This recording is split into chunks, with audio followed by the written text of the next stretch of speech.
Terus lagi di ruangan make up nih, lagi touch-up. Tiba-tiba teman aku dari yang pakai sepatu sebelah aku, tiba-tiba dia langsung ngambil HP-nya, dibanting, dia langsung teriak kencang banget, langsung wah, langsung dia kesurupan keluar masuk itu sampai kita mau take itu dari jam setengah 7, jam 7 sampai jam setengah 1 kita nggak bisa take sama sekali. Terus tiba-tiba aku lagi peluk dia, tiba-tiba dia ngeliatin aku matanya kayak gitu, terus kayak kopi pahit, mana kopi pahit?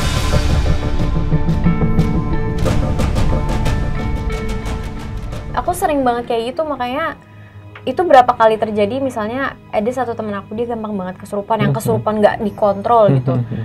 Itu pernah di apartemen aku baru pulang, aku baru nyampe di lobi, aku keluar sama teman-teman aku. Terus ibu aku udah bilang, "Kak, kamu dari di bawah baca doa ya," gitu. Terus disuruh biasa ibu-ibu buang ludah ke sebelah kiri. Aku nggak ngerti itu ngaruh nggak sih, Om? Suruh buang ludah ke sebelah kiri katanya gitu. Terus kenapa emang? Udah nggak apa-apa gitu. Akhirnya aku naik ke atas. Aduh, perasaan aku makin berat, kok ini aku makin berat gitu. Pas aku nyampe, aku ngerasa gede banget badan aku. Terus tiba-tiba aku ngerasa kayak ada sesuatu yang ngedorong aku buat nangis. Terus aku nangis, nangis. Dibacain doa apa segala macam, aku berhenti nangis. Tiba-tiba teman aku yang tadinya nggak apa-apa langsung ketawa-ketawa sambil nari-nari, jalan-jalan. Sampai itu tuh kita kayak bingung ini gimana, dan itu terjadi nggak sekali dua kali, selalu. Jadi sampai akhirnya kalau aku kenapa-napa, aku akhirnya ngurung diri aja di kamar. Maksudnya aku minta tolong ibu aku aja baca-bacain doa. Nggak tahu kenapa selalu mentalnya ke orang gitu. Iya. Jadi sebenarnya kalau kita bilang di sini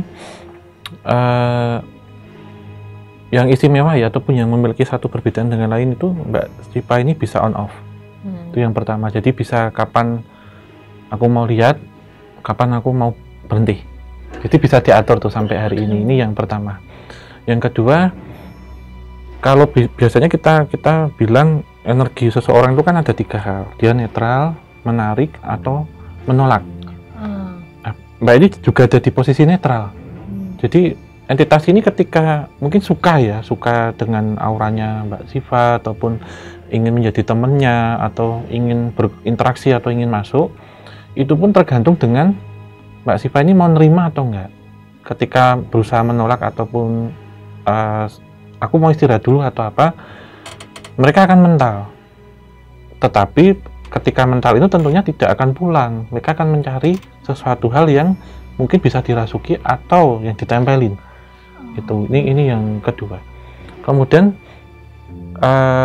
sensitivitasnya itu tergantung dalam artian posisi mau kemana. Ini misal kalau ke suatu tempat yang setiap hari dikunjungi seperti rumah, kantor, ataupun tempat syuting, terkadang itu akan aktif tersendiri gitu. Jadi ada emosional tempat ini, ada gejolak emosi tersendiri gitu. Gitu. Dan ketika bertemu dengan seseorang, terkadang ada kayak sistem warningnya nih, aku harus gimana gitu. Misalkan tentang itu kerjasama, tentang itu temenan, atau ngelihat seseorang itu kadang ada kayak dikasih ini ya, biografinya lah ini gitu. Termasuk siapa sih sebenarnya yang mendampingi Mbak Syifa secara metafisik itu.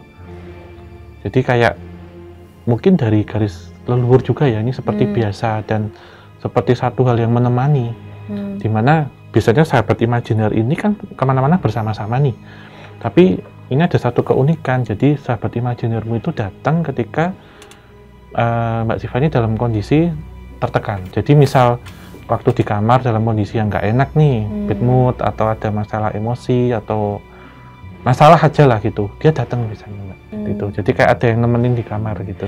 Tapi itu aku pernah dikasih tahu juga sama salah satu orang juga yang punya kemampuan, emang ngomongnya kayak gitu. Jadi emang katanya dia ini datang kalau aku ngerasa, kalau nggak sengaja aku ngerasa aku ngebutuhin dia gitu. Aku juga udah pernah dikasih tahu itu sih, ternyata benar. Iya. Itu mungkin juga salah satu penyebab kenapa aku on off juga kali ya Om. Karena maksudnya kehadiran dia ngebuat aku jadi lebih sensitif sama makhluk-makhluk yang lain itu ya. Iya, termasuk ini bentuk dari segi penjagaannya. Jadi ini bukan ditafsirkan Qorin Kalau korin itu memang semua orang ada atau saudara kembar kita, tetapi ini teman imajiner. Jadi kita bilang antara dia ada dan tiada, tapi ada gitu Mbak, karena ini makhluk astral. Dan posisinya hari ini pun dia ikut gitu, ada gitu. Kalau mungkin Mbak Siva, maaf ya, kalau ini udah merasa agak dingin, terus kemudian hangat, berarti nanti sudah aktif, tapi saya jaga dari sini. Tapi saya tanpa menyentuh ya Mbak ya. Ini. Aduh iya lagi. Itu di sana. Apa sih ininya? Coba Mbak Siva lihat. Aduh nggak mau. Nggak apa-apa Mbak. Ada saya nanti kalau mau ke sana tak tarik sini. Aduh. Biar nggak terlalu jauh lihatnya. Apa sih dia maksudnya? Perempuan Mbak, iya, itu. Kalau yang pernah aku dengar sih, aku nggak tahu ya ini sama apa enggak. Tapi kalau yang berapa kali orang ngomong sama aku, dia tuh udah tua katanya. Tapi aku nggak tahu ya apa ini sama atau tidak. Jadi ya kalau dalam posisi itu temen, tapi ini kalau Mbak kan kasarnya maaf ya 20-an, dia itu udah usia hampir 50 gitu. Jadi dengan perawakan ya ibu-ibu zaman dulu. Iya benar. Gitu, iya. Dan beliau ini sejak kecil ya, sejak Mbak lahir itu menjaga atau membantu. Jadi dalam satu kesempatan, maaf ya ketika orang tua sibuk kan waktu bayi dulu, ibarat kata ditaruh di ayunan, ditaruh di tempat tidur, itu seharusnya pernah ada satu posisi bisa terjatuh. Tetapi ada kayak yang nahan, gitu. Terus mungkin kan kalau anak kecil dulu kan dikasih guling ya, gulingnya itu sempat lupa orang tuanya, mamanya atau cepat lupa naruh. Kan biasanya orang kalau bayi kan tengkurap ya, terus balik lagi gini, terus di tempat tidur tuh bisa terjatuh nih, maaf nih, jatuh di lantai. Tapi waktu itu gulingnya itu bisa dibenerin gitu, jadi nggak jatuh Mbak itu. Tapi itu juga kali ya yang selalu ngebuat aku ngerasa dari kecil tuh aku kayak nggak pernah sendirian, padahal aku termasuk anak kecil yang sering banget ditinggal sendirian sama karena ibu aku kerja, sama aku gini-gini, jadi emang aku sering banget ditinggal sendirian gitu. Jadi itu juga kayaknya yang ngebuat aku waktu beranjak dewasa tuh sering ngerasa takut gitu loh. Mau kayak mungkin orang-orang, mungkin teman-teman seumuran aku ngerasa kayak apaan sih lo lebay banget, tapi kadang kayak aku bisa ngerasain kalau enggak ini, tapi kayak apa ya, kayak aku bisa merasakan sesuatu yang nggak ada di sini gitu, tapi aku nggak ngerti apa gitu, karena aku kan bukan yang ngelihat gitu. Jadi itu juga yang ngebuat aku apa ya, yang ngerasa beda waktu kecil dari yang lain gitu. Ada di satu posisi ketika tidur dalam kondisi yang tidak nyaman nih ya, maksudnya dalam satu pikiran yang sedang kalut, ada yang nggak nemenin di sebelahmu gitu, kadang yang belai rambut tapi itu nggak tahu siapa gitu. Jadi yang nenangin ketika kan kadang namanya orang kan kadang sensitif ya dalam posisi tertentu, mungkin cross sama temen ataupun apa, itu kadang kayak ada yang nasihatin. Iya gitu. sih, benar. Nah, beliau ini yang boleh dibilang yang ngemong ataupun yang mengasuh sampai hari ini, gitu. Tapi seringkali juga misalnya kayak aku nggak ngerti ya, aku tuh di dunia entertainment sering dikirimin sesuatu sama orang yang nggak suka gitu. Iya. Mungkin aku tuh lebih cepet ngerasanya dibandingin keluarga aku gitu. Jadi kalau misalnya keluarga aku dikirimin sesuatu, mungkin mereka lama sadarnya. Kalau aku tuh langsung, karena berasanya lebih signifikan kalau ke aku gitu Om Hao. Jadi aku lebih cepat nyadarnya, kayak biasanya aku ngerasa kayak langit mau runtuh di depan aku, atau kayak aku ngerasain ada entitas, tapi aku ngerasa ini dia bukan sesuatu yang emang iseng ngikutin aku atau emang yang biasa ada sama aku, tapi emang sesuatu yang sengaja dikirimin buat aku untuk menyelakakan aku dan ngebuat aku nggak nyaman aja kadang-kadang. Maksudnya bukan sampai yang kayak mencelakakan, tapi kadang ngebuat aku ngerasa gampang marah, atau ngebuat aku ngerasa sedih terus gitu. Iya, tentang hal ini juga maaf ya Mbak, saya benarkan gitu. Jadi ada beberapa orang yang mungkin kan faktornya macam-macam nih ya, entah ini faktor karena pekerjaan, atau ada orang yang suka dalam arti fans, ataupun orang yang suka dengan Mbak gitu ya, tapi mungkin ya ada satu dua hal yang tidak berkenan. Tapi juga ada yang itu berasal dari entitas astral yang suka juga. Oh gitu ya? Gitu ya. Dan mereka terkadang kalau yang berkaitan dengan sesuatu yang dikirim itu konteksnya gini, saat Mbak Siva kok tidak membuat orang sakit hati kasarannya, ataupun tidak nyalain orang, insya Allah aman. Kalau itu hanya iri hati, itu saja. Kalau faktornya iri ya, iri dan dengki ya, itu insya Allah aman. Karena ketika bisa dirasakan, berarti kirimannya itu kan gagal. Tapi kalau baik-baik aja, tiba-tiba maaf ya kolaps, sakit, atau mengalami satu gangguan yang maaf tiba-tiba terjatuh, pusing, atau pingsan, atau bahkan sampai meta-metanya kesurupan gampang sekali yang kita nggak tahu sebabnya apa, itu bisa Mbak gitu, itu dikirimkan gitu. Berarti ada satu entitas yang tujuannya untuk menyalahkan kita. Jika kita baik-baik aja tidak merasakan tuh masuk berarti.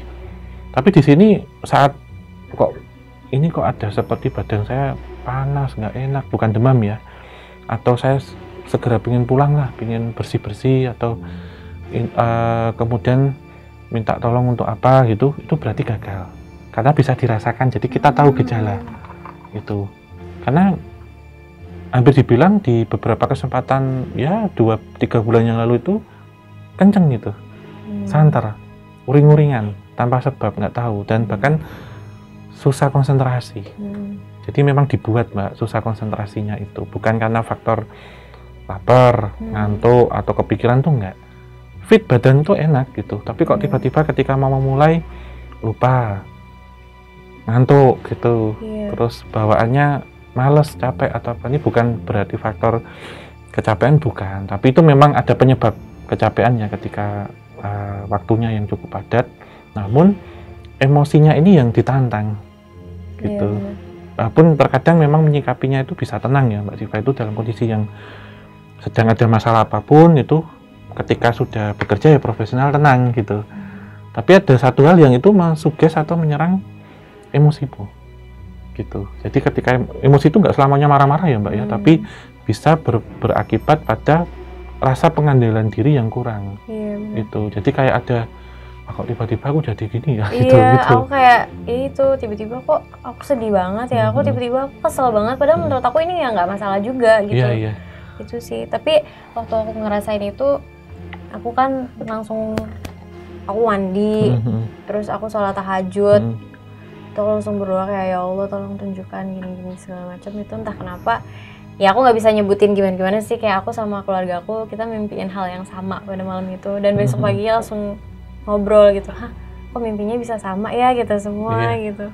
Ya karena konteksnya dalam hal ini tuh ketika tertidur ya bersamaan, itu kan ada satu entitas yang mengajak bergeser ya ke alam bawah sadar untuk berinteraksi atau melakukan ancaman intimidasi di situ. Mimpinya itu terkoneksi Mbak, jadi satu, karena entitasnya itu masuk ke dalam satu alam bawah sadar yang sama, karena posisi tidur mungkin tidak terlalu jauh berdekatan, sehingga ada di satu alam yang sama. Nah lah ini kalau boleh dibilang maaf ya, itu seperti gejala awal, itu seperti guna-guna gitu. Jadi guna-guna itu lebih terkadang menyerang secara psikis. Salah satu halnya bisa tidur tapi mimpi buruk, atau kebalikannya insomnia, susah tidur. Karena faktor susah tidur kan salah satunya psikis gitu. Nah mereka mensugestinya dari psikis kita itu. Tidur itu adalah satu posisi ketika kita memasuki alam bawah sadar, mereka dengan mudah menyerang itu. Saat mereka tidak bisa masuk ke alam bawah sadar kita ketika tidur, terjadilah tindihan karena ada resistensi atau penolakan gitu. Nah di sini ketika guna-guna itu berjalan, apa sih yang terjadi? Misal di rumah merasa nggak nyaman, panas, pingin berantem terus, antara keluarga cekcok gitu. Itu salah satunya yang masuk, tetapi biasanya ini akan hilang ketika kita tadi melakukan mandi. Mandi dalam artian di sini bukan mandi yang rutinitas ya, tapi mandi untuk tujuan netralisir atau cleansing lah untuk itu. Berikutnya ya untuk aktivitas sembahyang itu, karena lebih menenangkan. Karena apa? Sugesti itu datang untuk menghindari hal-hal ini. Jadi bisa malas mandi, malas ngapa-ngapain, malas ibadah. Karena ketika ini dijalankan, luntur tuh dampak dari sihir atau guna-gunanya. Iya, ini ngomong-ngomong nih Mbak ya, sebelum nanti kita ke obrolan terakhir nih, selama ini dengan hal-hal seperti ini ya, kita lihat hal-hal yang berkaitan dengan metafisik ataupun yang interaksi dengan entitas astral itu merasa terganggu nggak, atau menikmatin aja lah akhirnya terpaksa dengan seperti ini gitu, ngalir gitu? Awal-awal aku ngerasa terganggu sih, cuman pada saat makin lama akhirnya aku ngerasa mungkin ini kan Tuhan kan pasti ngasih ini ke aku ada tujuannya.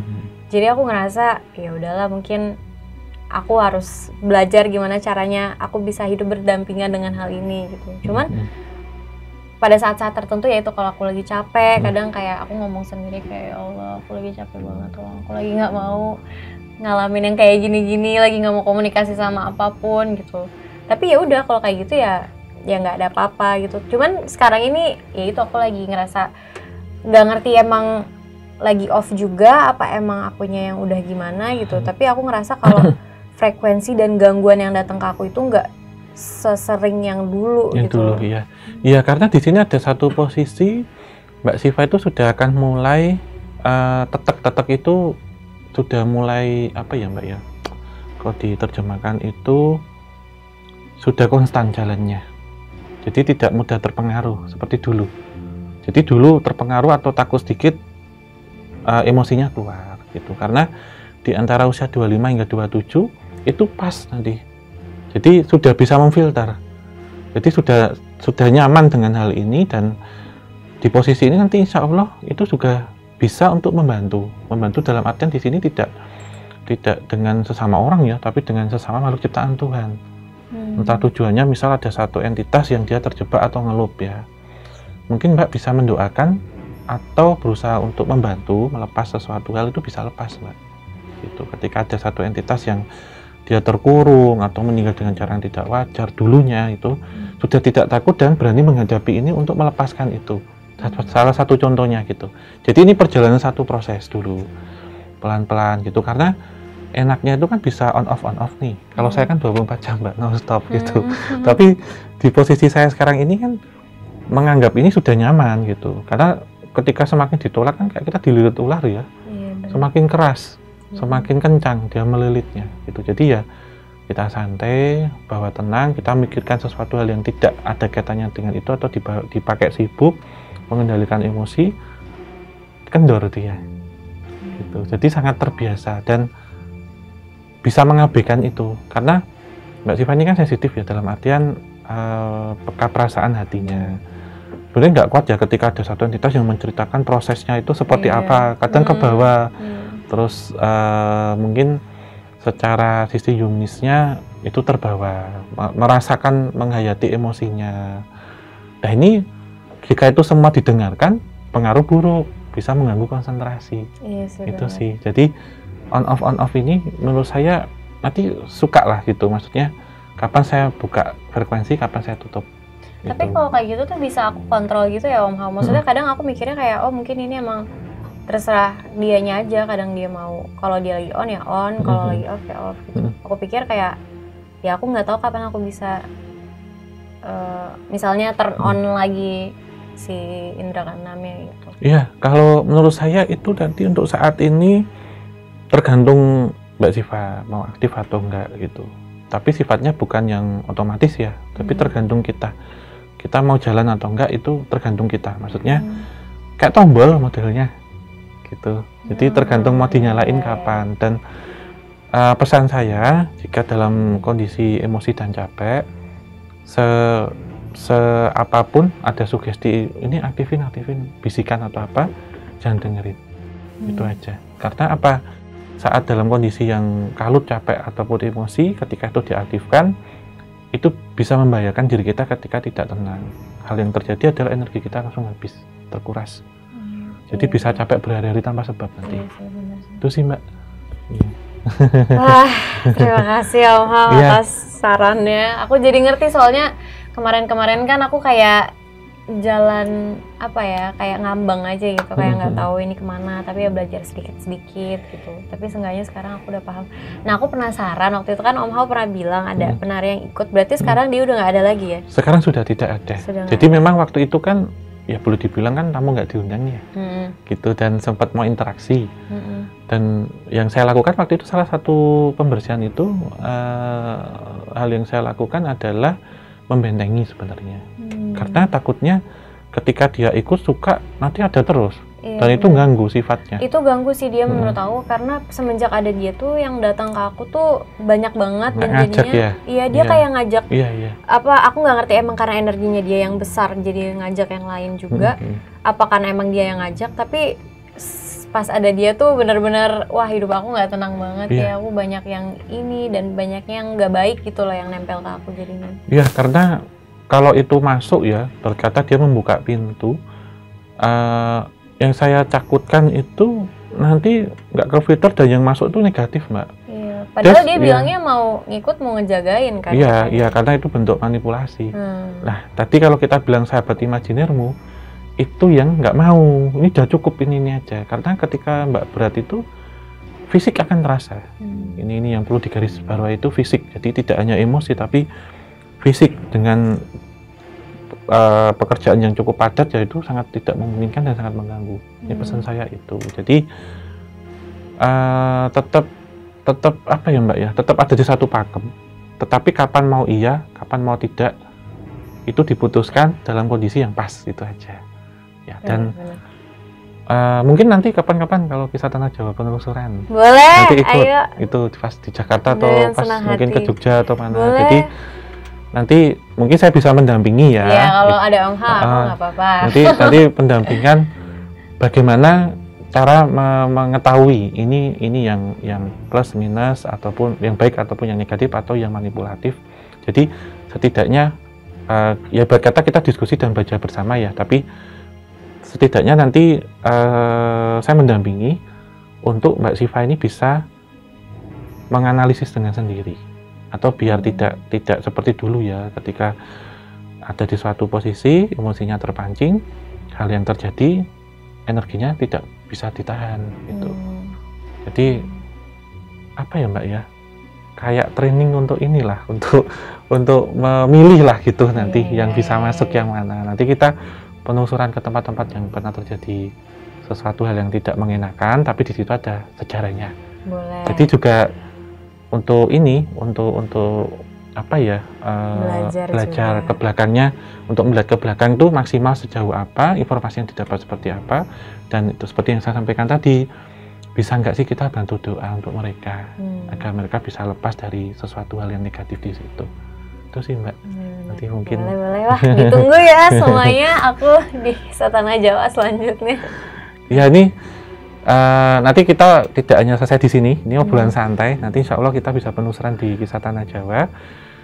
Kami mewakili Kisah Tanah Jawa mengucapkan terima kasih Mbak. Ya, nanti ketemu Mas D lagi, gambar-gambar. Oh iya, benar, biar seru. Terima kasih banyak juga. Ya, sukses terus, sehat terus. Iya, terima kasih. Seneng banget akhirnya bisa ketemu lagi sama Om Hao setelah 3 tahun lamanya. Seneng juga bisa masuk ke podcast ini gitu. Biasanya nonton di rumah doang. Iya, salam buat Mama ya. Iya, ditunggu nanti kalau pas Mama nonton, nanti insya Allah Mbak Siva saya ajak di Kisah Tanah Jawa Gerbang Antar Dimensi. Insya Allah aman nanti. Aman, insya Allah. Aku percayalah kalau mau. Oke, ini kita tutup dulu. Nanti kita lanjut lagi. Berikutnya ditunggu aja Sobat Javanika, penelusuran antara Kisah Tanah Jawa dan Siva Haju. Terima kasih. Oke. Tetap dukung channel Kisah Tanah Jawa dan Obrolan Santai dengan cara subscribe, nyalakan lonceng, tulis masukan, kritik, saran di kolom komentar, share jika kalian suka, dan like. Akhir kata, wabillahi taufik wal hidayah. Wassalamualaikum warahmatullahi wabarakatuh. Mugi tansah pinaringan rahayu sagung dumadi.